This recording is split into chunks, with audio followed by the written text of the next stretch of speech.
Hello guys, അങ്ങനെ Spain Saudi Arabia മത്സരം കഴിഞ്ഞിരിക്കുകയാണ് ഗൈസ്. ഒടുവിൽ സ്പെയിൻ ആരാധകർ കാത്തിരുന്ന നിമിഷം വന്നെത്തി.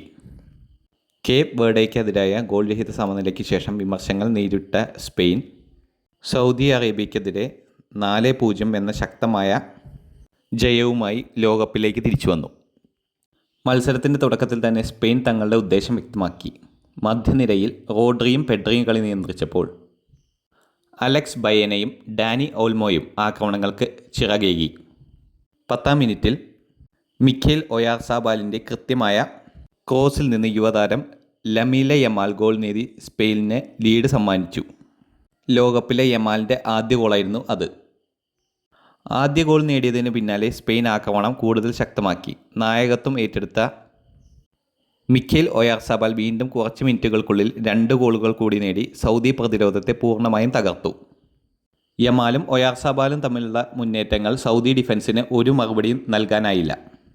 പ്രതിരോധത്തിൽ Pau Cubarsi, Aymeric Laporte, Marc Cucurella, Pedro Porro എന്നിവർ വളരെ മികച്ച പ്രകടനം കാഴ്ചവെച്ചു.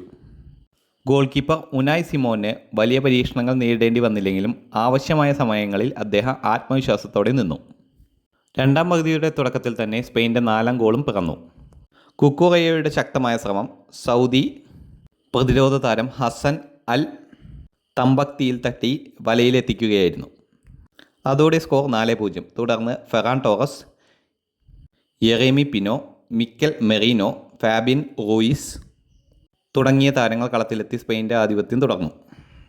സൗദി അറേബ്യയുടെ ഭാഗത്തു നിന്ന് സലേം അൽ ദൗസരി, ഫിറാസ് അൽ ബുറൈഖാൻ, സൗദ് അബ്ദുൽ ഹമീദ്, മുഹമ്മദ് കണ്ണോ എന്നിവർ പോരാടിയെങ്കിലും സ്പെയിൻ്റെ വേഗതയും പാസിംഗ് ഫുട്ബോളും അവരുടെ എല്ലാ പദ്ധതികളും തകർത്തു.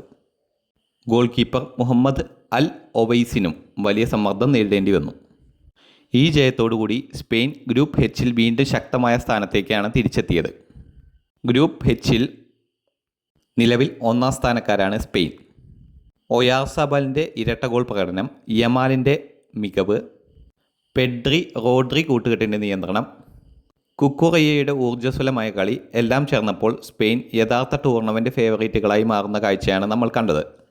ഇനി ഉറുഗ്വേക്കെതിരെയുള്ള നിർണായക പോരാട്ടത്തിൽ സ്പെയിൻ ഗ്രൂപ്പ് ചാമ്പ്യന്മാരാവുമോ അല്ലയോ എന്ന് അറിയാൻ പറ്റും.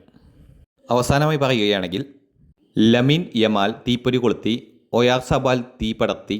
ഇനി സ്പെയിൻ്റെ അടുത്ത ലക്ഷ്യം ഉറുഗ്വേ. ഈ സ്പെയിനെ തടയാൻ ആർക്കാകും? എന്താണ് നിങ്ങളുടെ അഭിപ്രായം? നിങ്ങളുടെ അഭിപ്രായങ്ങൾ കമൻറ്റായി രേഖപ്പെടുത്തുക. കൂടുതൽ ലോകകപ്പ് വിശേഷങ്ങൾക്കും വാർത്തകൾക്കുമായി ഈ ചാനൽ ഇപ്പോൾ തന്നെ സബ്സ്ക്രൈബ് ചെയ്യുക.